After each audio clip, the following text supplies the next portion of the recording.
ನಿಜಾಮರು ಎಲ್ಲರೂ ಬಂದು ಎಲ್ಲೆಲ್ಲಿ ಯಾವ್ಯಾವ ದೇವಸ್ಥಾನಗಳು ಹೊಡೆದಿದ್ರು, ಬೇಲೂರು ಇರ್ಬೋದು, ಹಳೇಬೀಡು ಇರ್ಬೋದು, ವಿಜಯನಗರ ಸಾಮ್ರಾಜ್ಯ, ಹಂಪಿ ಇರ್ಬೋದು, ಎಲ್ಲೆಲ್ಲಿ ಕೈ ಮುಟ್ಟಿದಾರೋ ಅಲ್ಲಿ ಎಲ್ಲಾನು ಸಹ ನಮ್ಮದೇ ಅಂತ ಹೇಳುವಂತ ದಿನಗಳು ಮುಂದಿನ ದಿನಗಳಲ್ಲಿ ಬರ್ತಾ ಇದೆ.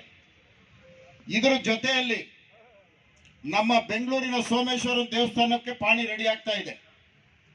ಕಾಡು ಮಲ್ಲೇಶ್ವರ ಛತ್ರಪತಿ ಶಿವಾಜಿ ಅವರು ಕಟ್ಟದಂತ ಒಂದು ದೇವಸ್ಥಾನ ಕಾಡು ಮಲ್ಲೇಶ್ವರ, ಆ ದೇವಸ್ಥಾನಕ್ಕೂ ಪಾಣಿ ಸಿದ್ಧವಾಗ್ತಾ ಇದೆ. ಗವಿ ಗಂಗಾಧರೇಶ್ವರ ದೇವಸ್ಥಾನ, ಅದಕ್ಕೂ ಪಾಣಿ ರೆಡಿ ಆಗ್ತಾ ಇದೆ.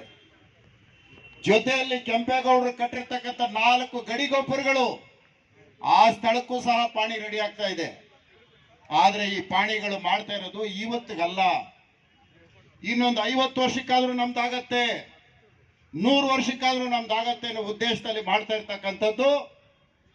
ಇನ್ನು ಬಹಳಷ್ಟು ಇಡೀ ರಾಜ್ಯದಲ್ಲಿ ಬಡವರು, ರೈತರು